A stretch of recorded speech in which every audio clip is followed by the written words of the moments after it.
Summer 1947. Major Philip J. Corso is on patrol at the Army base at Fort Riley, Kansas, when he encounters something that will challenge everything he knows about heaven and earth. Corso was a career military man, a respected intelligence officer, and an artillery commander with his finger on the nuclear button. But inside a crate in a deserted building, Corso swore was a being from another planet. Corso would publish an account of this and other revelations in a book called The Day After Roswell, a New York Times bestseller when it came out in 1997. In one of his book signings, 5 colonels came to him and verified that my father was right on with everything that was written in the book. Corso died in 1998. But the material he presented in his book is still controversial. Now, for the first time, the full story of his military career and his startling UFO allegations are being told on television. 1942, the year after the Pearl Harbor attack. Philip Corso, a small-town boy from Pennsylvania, is drafted into the Army. During World War II, he trains as an intelligence officer, and afterward, at the age of only 29, Corso becomes a spy hunter in Rome. His mission, to seek out and terminate Soviet agents. When the United States Army occupied Rome, what they wanted to do was make sure that the post-war government would be a friendly government, not a communist government. A position with a lot of authority behind it. The man was regarded as an up-and-comer. By April of 1947, Corso returns to the United States for additional training at the U.S. Army's Intelligence School at Fort Riley. 3 months later, in July 1947, comes that fateful night when he claims he has the encounter that shakes him to his core. 32-year-old Corso is the post-duty officer, an assignment that puts him in charge of security at the base. That evening, Fort Riley is buzzing with rumors. 5 trucks containing debris from a mysterious aircraft accident in Roswell, New Mexico, have arrived at the base in Kansas.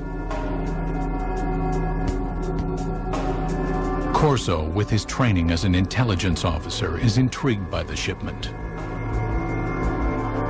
At about 11 p.m., Corso says he enters the building where the Roswell shipment is stored. A guard on duty tells Corso that he has already looked into one of the crates making up the shipment and cannot comprehend what he's just seen. Corso then says he has a look for himself. And he sees these, they look like coffins. They're little, they're like kid coffins. Can't figure out what that is. So he goes and he picks up the tarp. It looked like a thin body, and a humanoid was a sort of a big head on it, and eyes, but not too long, and not, the shape of it was not as wide, as I say, as our bodies are. Corso says this was his first encounter with extraterrestrials, but it would not be his last, nor his most significant. Later, he would be given top-secret files and alien artifacts that, he claims, would generate a new technological world order. But in 1947, that day was still a decade away.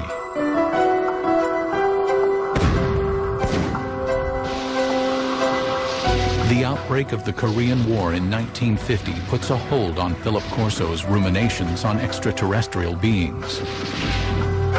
Corso joins General Douglas MacArthur's staff as an artillery targeting specialist for UN forces.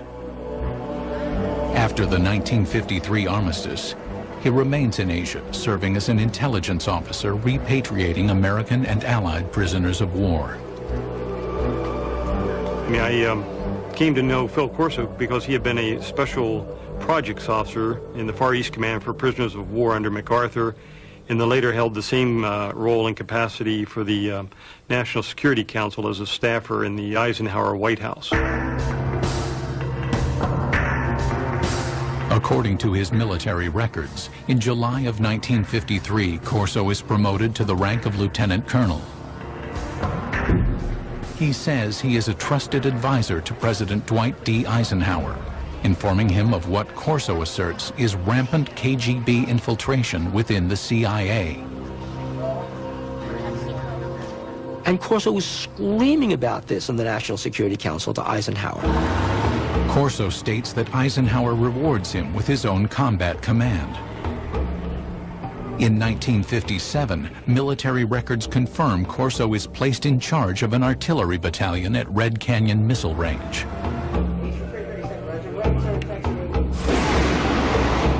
By October of that year, Corso commands the battalion in West Germany, where he develops new targeting strategies for nuclear strikes.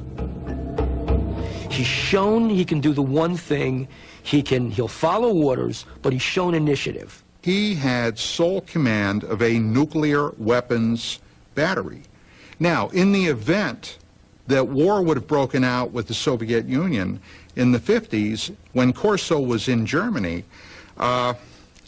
he would have had sole authority to release his nuclear weapons. But after Corso returns from Germany, his career dramatically changes direction. The gifted intelligence officer, fearless spy hunter, and artillery commander who controlled the world's most powerful weapon now becomes a reservist in the National Guard.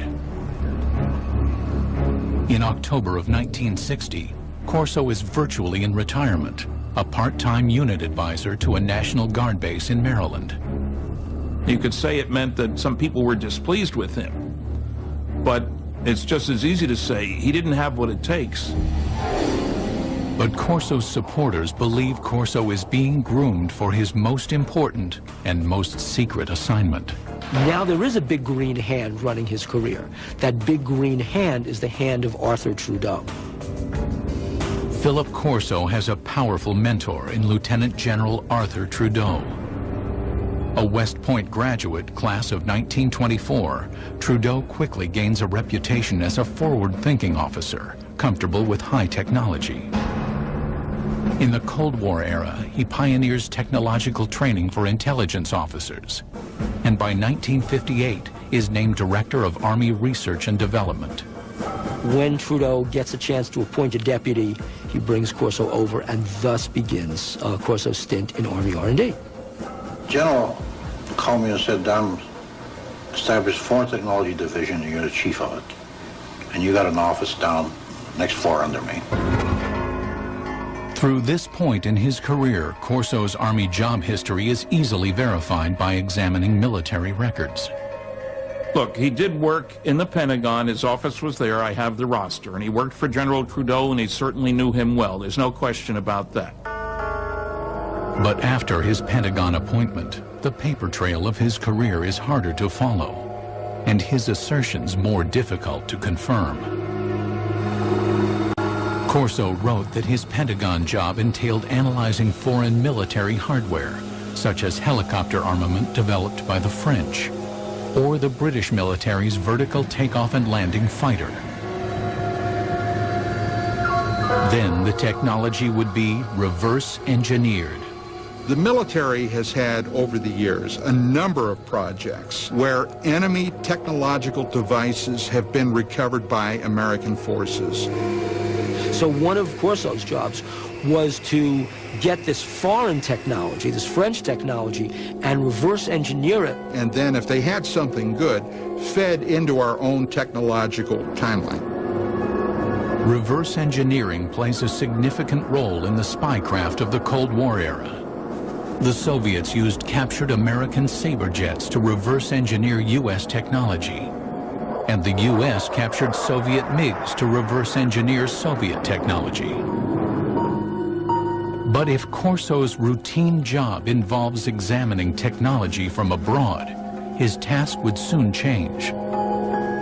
Sometime after July 20th, 1961, Corso claims that General Trudeau calls him into his office and gives him an astounding directive.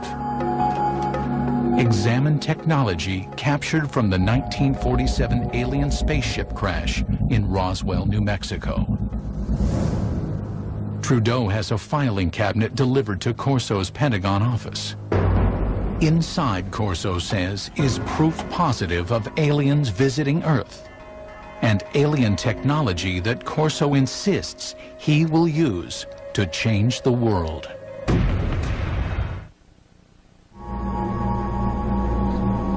In 1947, Philip Corso claimed to have seen alien bodies from the infamous UFO crash near Roswell, New Mexico.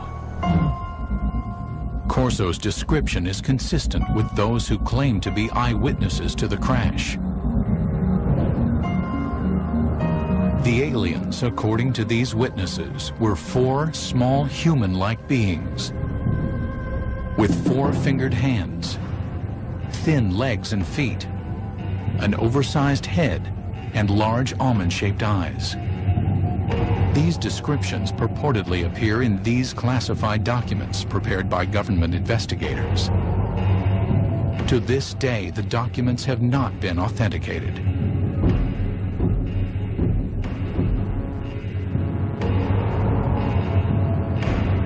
Corso insists that he told no one about what he saw at Fort Riley. But in the summer of 1961, the 46-year-old lieutenant colonel is assigned to a Pentagon project that will force him to recall his eerie experiences. He was assigned to the Army's research development at the Pentagon. Once again, a position with a lot of authority. His goal? To advance U.S. military superiority by a factor of decades. We had enough sense to push it. We had the organization, and we had the money, and we had the brains to do it, and we did it. During the Cold War era, Corso says, there was great government concern that the Russians would gain access to the alien materials. Or worse, the aliens would use their superior technology to invade Earth. According to Corso, an ordinary filing cabinet contains the extraordinary artifacts of the Roswell crash.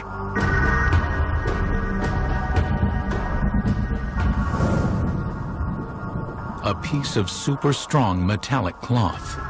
Corso contends it may have protected the alien pilots in their spacecraft. A tube that appears to shoot a searing red light. Corso thinks it might be a surgical instrument or a weapon. An alien-made headband that, according to his military reports, might have been used to transmit thoughts or control the alien craft. An imprinted set of miniaturized circuits, perhaps a prefabricated microcircuit.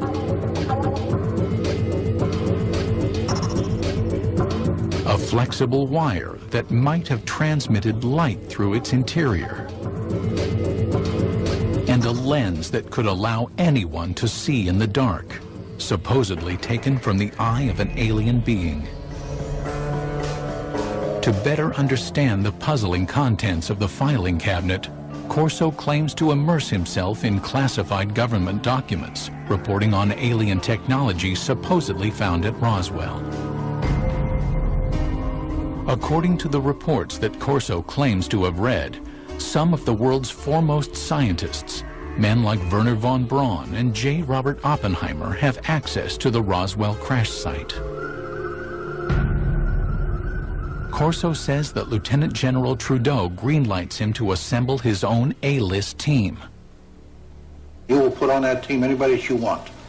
Engineers, scientists, and even I told the Germans. Told them I'll take a couple of Germans too, in addition to the U.S. scientists. Corso claims that based upon his close readings of the Roswell reports, he developed his own theories about how the alien craft may have functioned. What Corso said was that the spacecraft had a way to jump. It didn't fly from wherever it came from to here. It jumped. And he said that's all they knew, that there was a wave around the spacecraft that allowed it somehow not to be a spacecraft, but a time machine. And the reason is that to travel the kinds of vast distances it had to travel, it had to leave what we understand in physics as a space-time continuum, drop out of that, and suddenly reappear in a new spot. In Corso's personal notes are sketches detailing his concepts. Corso speculates that the alien craft is navigated by a mind control interface fitting the alien cranium. It seemed as though by revolving the headband around the alien brain drawings, you would match up the pickups on the headband with various parts of the alien brain. His background research complete, Corso maintains he is ready to move on to the next phase, distribution. He will hand off the alien technology he says comes from Roswell to appropriate defense contractors for development. Try to imagine what would happen if a spaceship crashed on Earth and there was a fabulous piece of technology and somebody like Corso pulled it out and gave it to research labs and said, here guys, figure out how this works. The result, Corso maintains, will lead to a complete reconfiguring of the world's most advanced technologies.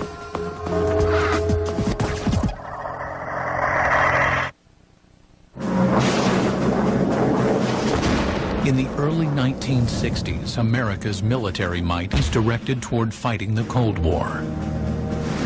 Lieutenant Colonel Philip Corso wants to bring alien technology from Roswell into the fray. By the end of the summer of 1961, he maintains that he begins to contact military weapons labs about his alien artifacts. Now, the Army laboratories also had civilian scientists there, and they developed this relationship of handling classified material. Phil Corso felt very comfortable working through the Army laboratories to the civilian scientists because the clearances were all taken care of by the laboratory. America is dotted with top-secret high-tech labs where civilian scientists work on sensitive military projects. Los Alamos, home of the Manhattan Project, is perhaps the most famous. But in 1961, Fort Belvoir in Virginia is quietly working on a decade-long project to develop night vision engineering. Corso claims he makes this lab the first he approaches with alien technology. In order to get these things reverse engineered properly, you couldn't just take this to a Radio Shack. I mean, it had to go to a place where somebody would understand the technology. According to Corso, Roswell eyewitnesses report that the alien craft has image-intensifying technology. If one went inside the ship and looked out, the world outside would look as bright as day, even at night. There is also, according to Corso, a lens taken out of an alien's eye that has light-enhancing properties. No one knows how the two are related, says Corso, but he knows their potential value. Corso maintains that by the late summer of 1961, he helps researchers at Fort Belvoir by showing them the alien light-enhancing lens and possibly other light-enhancing technology from the Roswell craft. This was a kind of technology that, although we think we have a very clear line of development going back to the Second World War, we take a look at how this technology has literally geometrically exploded over the years. Now, can this be attributed to this technology that was picked up at Roswell, according to Corso? Well, according to him, it can be. Corso says he wasn't able to further develop the alien mind control interface. His theory was that it would only function with an alien brain. But this momentary setback, he claims, didn't forestall development of another Roswell artifact, an imprinted circuit of mysterious design. We all also had a little charred chip. Small thing, maybe 3/8 of an inch square, 2 threads coming out, and a little window in the center with thin wires. These came from Roswell. We didn't know exactly the function of these integrated circuits, but we suspected that these were circuits, electrical circuits. Corso asserts that he brings the object to Bell Labs, which had developed the transistor 14 years earlier. He says scientists there were able to analyze and later recreate the alien microchip. What would happen if something like that were to occur? Well, what would happen is, in a very short time, the world would be transformed radically. There's no doubt that after the development of the integrated circuit in the early 1960s, the world is transformed. Electronic devices from the cell phone to the laptop computer become reality. Corso claims the Roswell microchip was supposedly damaged from the crash, but that in his possession is another alien object, this one apparently fully functioning. He knows from reports that when people were shining this thing around, it caused burning on the surfaces that it was aimed at. Corso says he reads classified military reports speculating that the artifact from Roswell, apparently capable of burning holes in walls, is some kind of cutting tool, perhaps used for surgery. At Hughes Aircraft, from the late 1950s into the early 1960s, researchers have been working on what would become the first laser tracking and targeting devices for military aircraft. But engineers have run into a snag in their efforts to create a practical device. That is, Corso asserts, until he shows them the alien cutting tool. It did accelerate after 1960-61 because people figured out new ways to make lasers. And as the science advanced, the engineering advanced. Corso's filing cabinet reportedly contains another treasure from the Roswell trove. It was glass tubes. And they emitted different color lights. And those were sent to Bell Laboratories. From that was one of the greatest advancements I think we have today, came out in fiber optics. Many UFO researchers theorize that the spacecraft had no wiring because it was fitted instead with fiber optic cable. Transmitting information with light happens to be an old technology. It dates back to one of the pioneers of the telephone, Alexander Graham Bell, who experimented with a device he called the photophone in 1880. Most people have never heard of it, but back in his day, serious scientists thought that the photophone was a more impressive invention than the telephone. The photophone was a way that you could transmit a voice signal over a beam of light. Corso's research tells him that data transmission via light had failed because scientists could not direct a beam of light around corners. But Corso contends that the Roswell artifacts might hold the answer. They were looking at this glass fibers and say, wow, the light actually turns a corner. How can light go in curves? And then they concluded the reason for that was because it had a cladding wrap on it. The cladding was the key discovery you had to make in order to make fiber optics work. Although it would not be until the 1970s that fiber optics were in general use, UFO researchers believed that the cladding wrap on the alien artifact, an outer covering on the fiber that guided the light, made it possible for earthly fiber optics to advance. Corso also says he examined some curious super strong fibers that his military reports claim come from the aliens' flight suits. The first thing of the fabric that amazed me was a thread that I couldn't cut with a razor blade. Just a thread. In his book, Corso offers a theory about the fibers composing the alien flight suits. the alien bodies, probably the more vulnerable aspects, were protected from what had to be incredible energies by the super tenacity of the fabric, which somehow formed a shield. And Corso said they didn't put these on, they were woven around them. In other words, they spun them like a cocoon. According to Corso, he wonders if these super strong fibers could be developed into super strong bulletproof shields for law enforcement and military use. Corso said that the Army tried to bring it to the University of Colorado to try and fabricate this technology. The mid-1960s saw great advances in super strong fabrics that used polymer technology, the type of molecules that Corso claimed were present in his alien fabric. In 1965, Kevlar was invented, a fabric that would be used in bulletproof vests. More proof, according to Corso, of the impact of alien technology.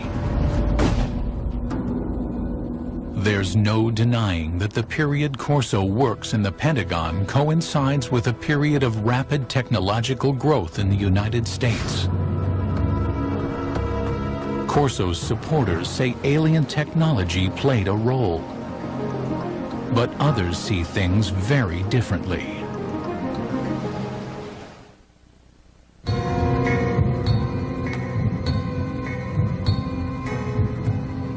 In his best-selling book, The Day After Roswell, Lieutenant Colonel Philip Corso claimed to introduce alien technology from the 1947 Roswell crash to the American military's technological agenda.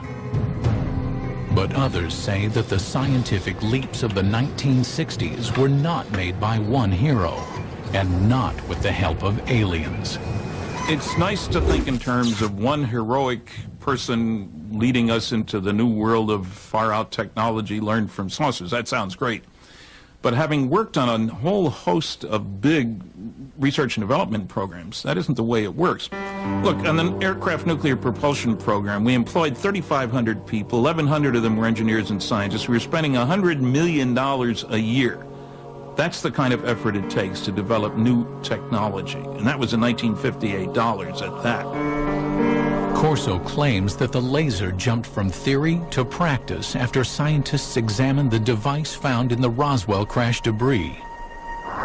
But to science historians, that's science fiction. The laser is a good example of an invention that doesn't really have a single eureka moment where somebody gets a brilliant inspiration and then they go down into their basement workshop and 15 minutes later they've hammered together a laser. The laser really began back in 1951 when a physicist from Columbia University was taking a walk in Washington. That physicist was Charles Towns. And I woke up early in the morning worrying about it. Why hadn't we been able to get anywhere? It was before breakfast, so I went out and walked out in the park, sat down in the park. Suddenly I said, hey, wait a minute. We can get a whole collection of molecules all in excited states with excess energy.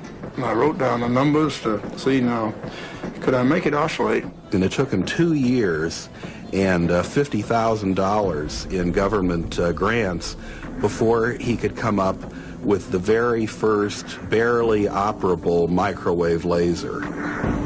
The first laser device used microwaves rather than light.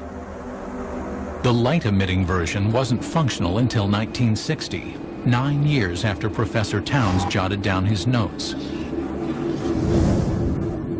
As for aliens jump-starting the process, No, aliens had nothing to do with the technology of the laser, nor do I. Unfortunately, I don't think aliens have given us any new information yet. while the laser's development was slow and steady, the integrated circuit advanced rapidly.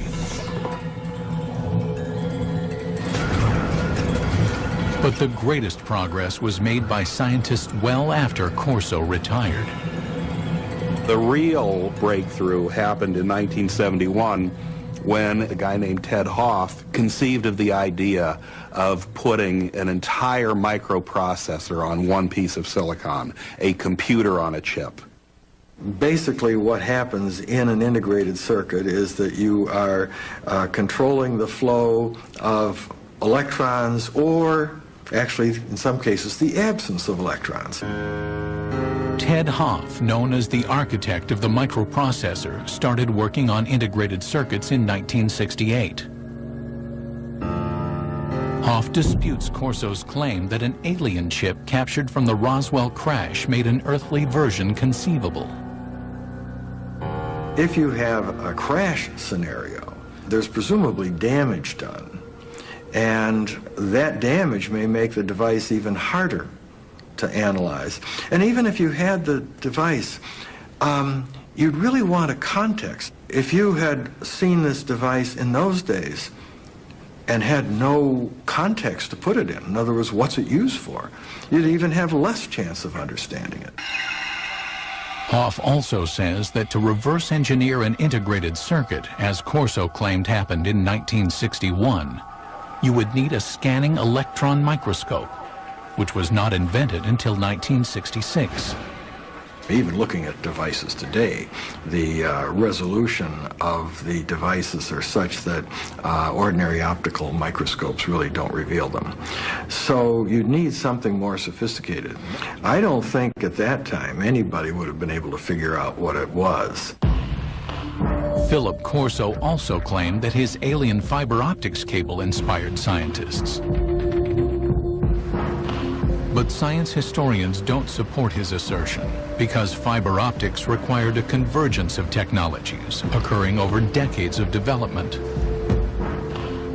The idea really became interesting in 1965 when lasers were available and people suddenly realized there was a commercial use for fiber optics.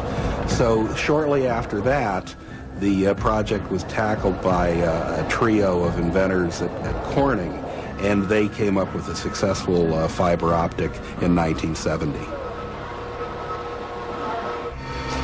The highly directional light of a laser improved signal strength. The team of researchers at Corning Glass created a form of fused silica. This super pure glass material was capable of carrying 65,000 times more information than copper wire. This made fiber optics commercially practical, 10 years after Corso claimed to have accelerated the technology. That's the real achievement that Don Keck and Peter Schultz and Bob Maurer came up with when they were at Corning. It was coming up with this completely unexpected way to make glass. Corso also stated that he inspired a quantum leap in image enhancement technology. But science historians say the technology of turning night into day was also decades in the making. Progress increased so incrementally.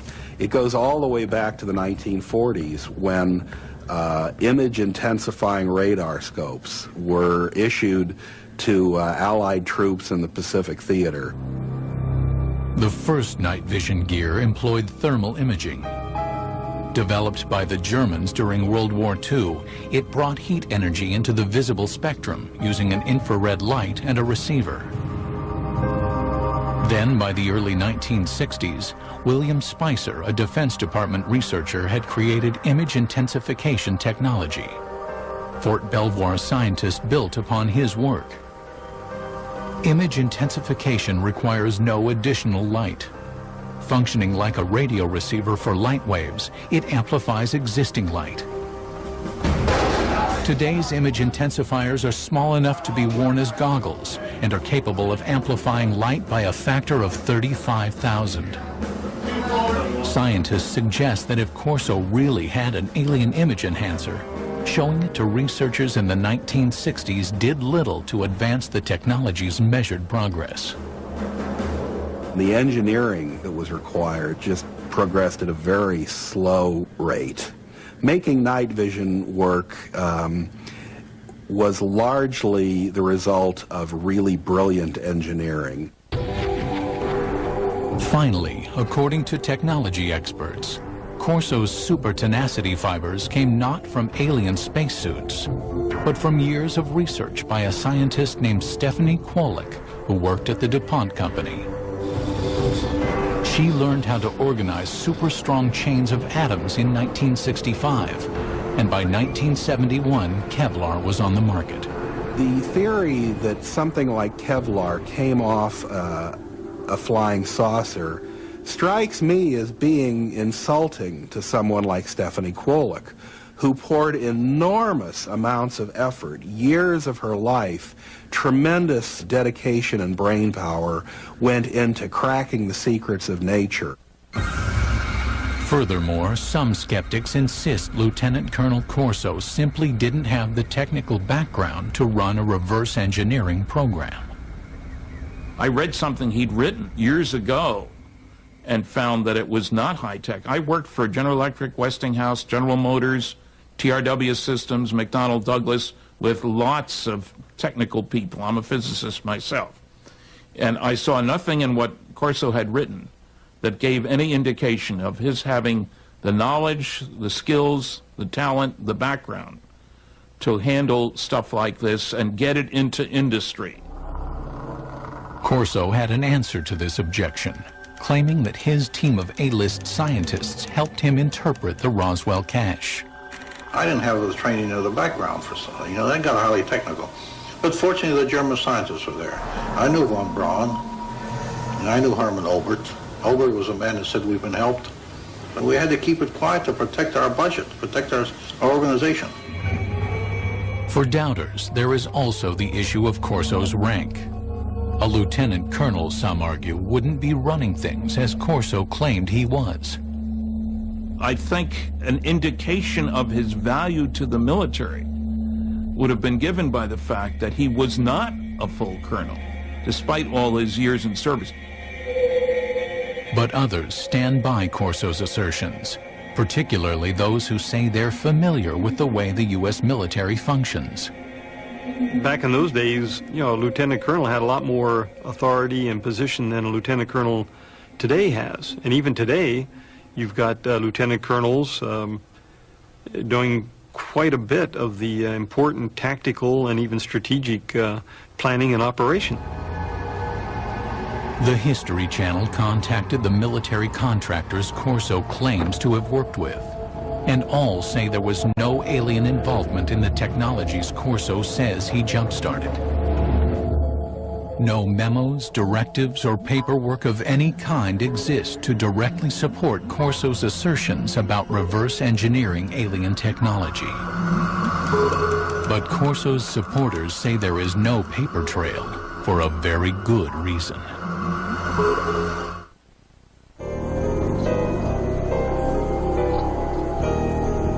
Among those who believe there was an alien crash near Roswell, there is consensus on one concept. The U.S. government systematically suppressed the truth. The government of the United States and other governments around the world have gone out of their way to keep that wrapped up inside a riddle that's smothered by an enigma.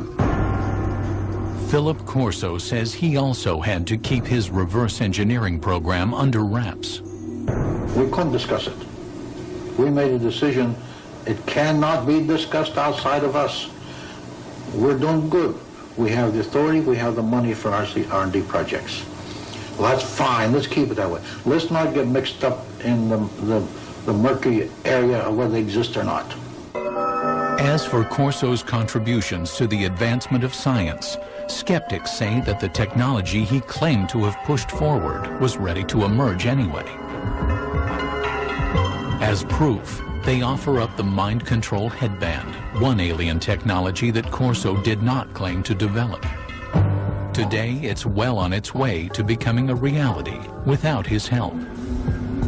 Since the 1970s, scientists have been experimenting with using EEG readouts of brainwaves to provide feedback and change behavior. It's now possible to use EEG feedback games like this one to learn how to manage brain states. But mind control technology has advanced even further than that. Going to open the first email, which says congrats. It says In 2004, researchers received FDA approval to test tiny brain implants designed to allow disabled people to control computers using their thoughts. Next, I'm going to paint a circle.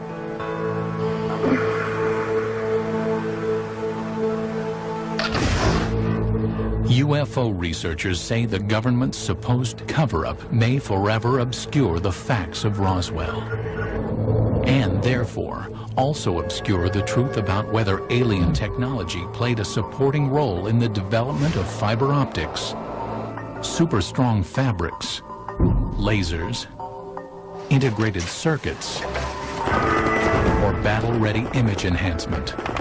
Some people think that, for example, aliens intervened in 3500 BC in Egypt to help the Egyptians build pyramids.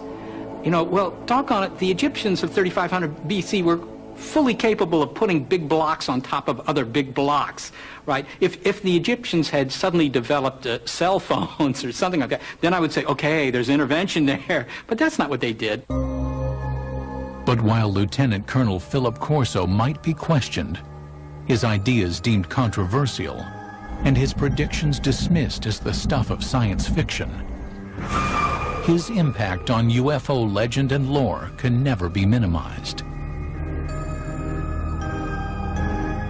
The military, the Pentagon, the government of the United States does not give that type of authority to a loose cannon.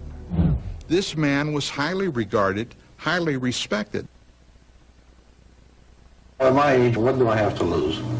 I have to let my grandchildren and my children know this, because how long will I be around yet?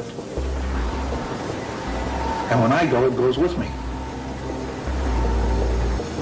There must have been many days that Philip Corso said to himself, why me? Why do I have this information? And again, I think that's one of the things that probably plagued him for so many years. It's pretty difficult to keep a secret like that within yourself. Even today, only 10% of the story is told, my father says. The rest is classified.